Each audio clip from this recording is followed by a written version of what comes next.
YouTube is currently populated by videos extolling the values of living the slow life. It's usually young women drinking herbal tea while simultaneously running through cornfields at sunset whilst baking cinnamon rolls. It looks fabulous and it's extolling a lifestyle that I completely agree with. I could do videos like this, but I look rubbish in a frock. Most of these, I'll call them people because there are a few lads about, young people in the 30s extolling the virtues of living this idyllic lifestyle. And I hope they can continue living this lifestyle despite all the other trends, hurdles, problems that will come along by the very dint of living in your 30s in an ever-changing world where social media has got its arms around you and is trying to push you towards the next trend, towards the next big thing, towards the next internet sensation. These videos are usually fabulously well done, beautifully produced, almost otherworldly. There is so much work goes into them. And although during this brief introduction to my slow life, it may sound like I'm criticising them, but I'm not, because I get an immense amount of pleasure out of the escapism that these videos give me. Long may they prosper, long may they be getting subscriptions and likes and affirmation and approbation, because they are fantastic. To a man, woman, they are absolutely fantastic, and you must go and watch them because it will relax you and take you away into another world. And that's good. As an aside, I got up this morning and I had YouTube on in the background as I got ready to come out. There was a lass on there talking about the toxic side of slow living. She was saying that there was conflict between slow living and hard work. No, there isn't. I spent my life shirtless on rigs, sweating my guts out or heaving paving slabs round as a landscaper. This nose isn't drink, it's discoid lupus from decades of working under the sun. Another girl was showing how to decorate a cottagecore bedroom. It looked like something out of a Beatrix Potter book. I have a feeling that the internet side of this trend will eat itself eventually as the lifestyle portrayed becomes less attainable, and that's how it should be. Internet trends are fleeting, but will these creators continue to live the slow lives away from the approbation of the subscribers? That is the litmus test. You don't need an audience. In fact, that seems to be in direct conflict with the whole ethos. Okay, Mr. Hypocrite, you're here talking about it and getting views, that's fair enough, and I'll gladly take the flight, but it won't alter the way that I have lived my life inside my own head for 50 of my 70 years. Somebody was talking about working at slow living. I know it was just a choice of words, but it felt like an oxymoron to me. It isn't a conscious thing, more a spiritual way of living that you either fall into naturally or not at all. One disturbing part of this whole ethos is the categorisation. One cohort calls itself cottagecore, another slow living, and so on. The problem I have here is that, in my opinion, feeling the need to categorise and label destroys the ethos of the whole thing. It's like overthinking things when the whole point is to simplify things. This isn't about a specific, this is about something ephemeral and vague, a feeling you can't put your finger on and a name to. And why even take the time and energy to think of a name? Isn't that contradictory?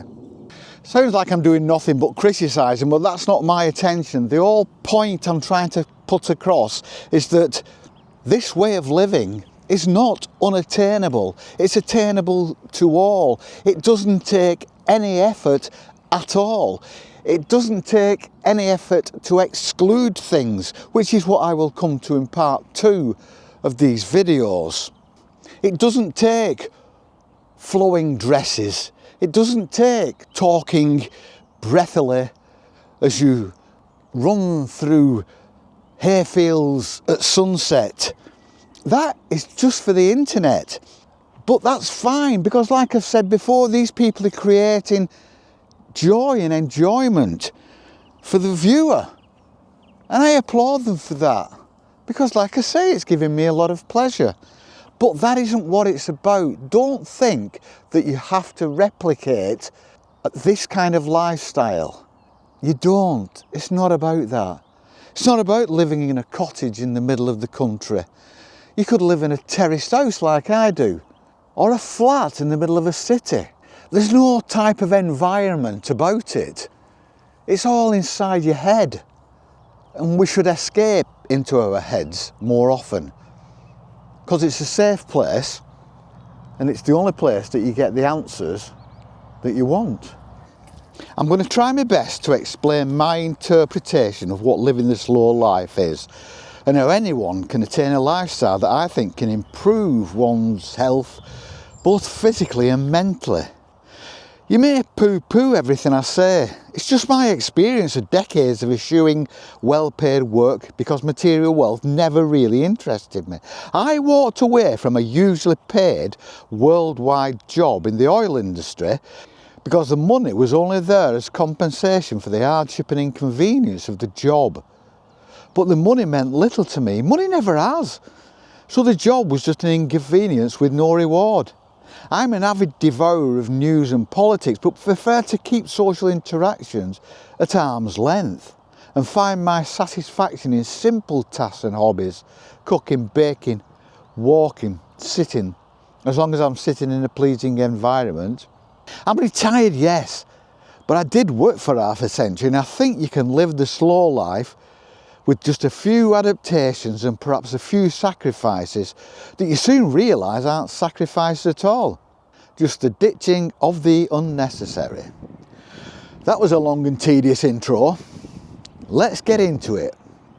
My dad was a beautiful man who died way too soon, but we had a great time together while he was here, and he passed on a lot of his values to me. He was a teacher, and I was destined to be a teacher, just like almost everyone else in my family, including both my children. But when I showed an interest in doing something else, when I showed an interest of working in nature, he just encouraged me, and before I knew it, I was working in the forestry. I was a forester for the Earl of Derby on his estate near Knowlesley in Liverpool, and at 17 years old I was living in a cottage on my own in a woodland, and waking up in the morning to feed pheasants and birds and squirrels on the doorstep in the middle. It was like some kind of Hansel and Gretel lifestyle, but it was there and it was true, and I was 17 and it happened, because it can happen. I did sit on the front step feeding pheasants and partridge and birds and squirrels with bacon rind and other bits and pieces. It was fabulous. I would disappear on my tractor every morning. I didn't see people for days on end. I would go across the fields out into the estate in the morning to mend a fence, thin a woodland, plant saplings. I was chased by rutting stags. I had a face-off with the silhouette of an enormous hare at sunset. And I had my one and only experience of seeing a ghost. And I actually believe that happened. I believe that happened even though I don't believe in ghosts. What's going on there? An interest in living a pared down, simple lifestyle was instilled in me from an early age. True, I did leave the forestry eventually and led a fairly hedonistic youth, late youth, early adulthood, like many people. And I got married. And then I got divorced. And I was single again. And I immediately returned to that lifestyle. And I realised then that I wasn't going to escape. Slow living. I keep calling it slow living because I've got to hang a label on it. I didn't know it had a name for many decades. But let's call it slow living. Then we all know where we are.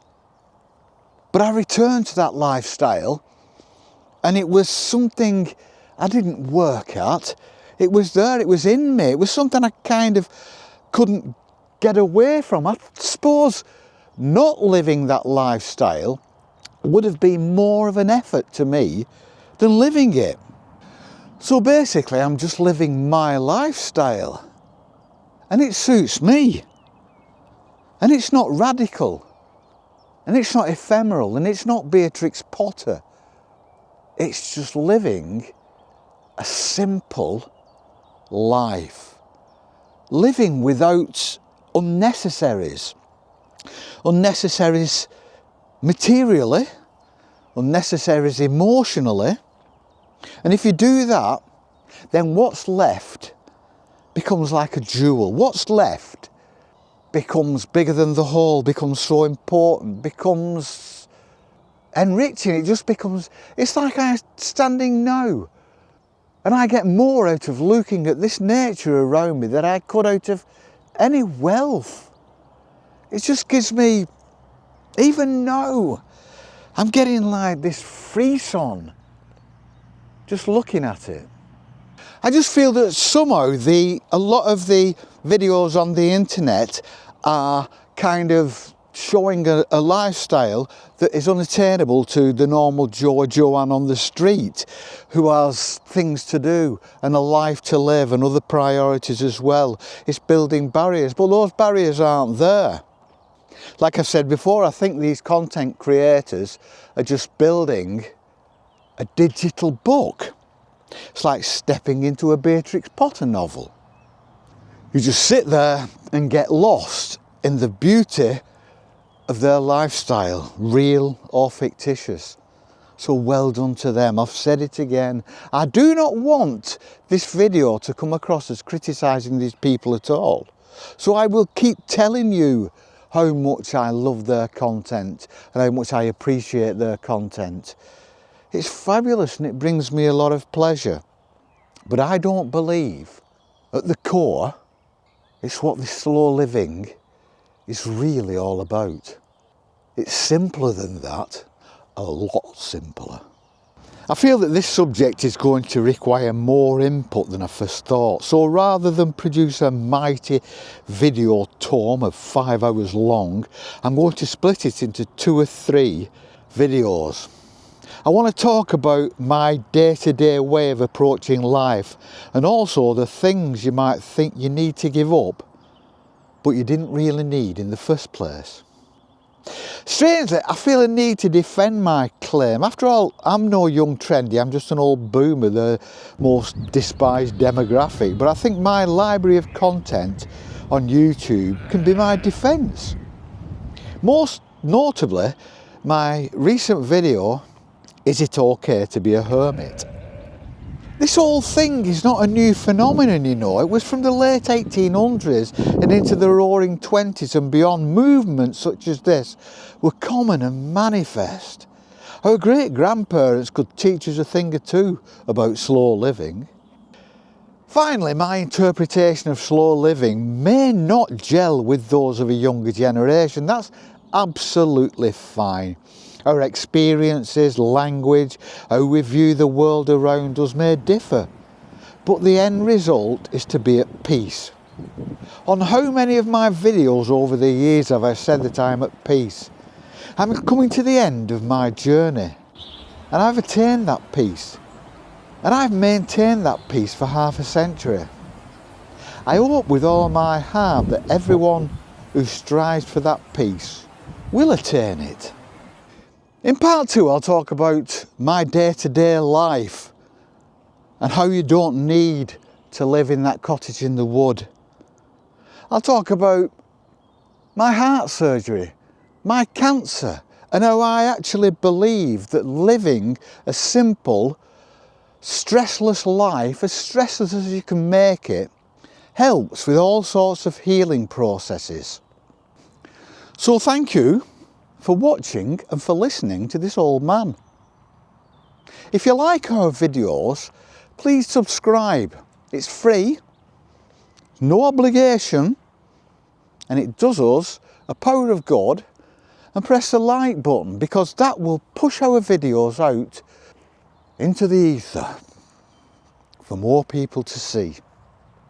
And on that note, we're going to carry on our walk through this beautiful countryside, and I hope you all have a fabulous day. Much peace and love.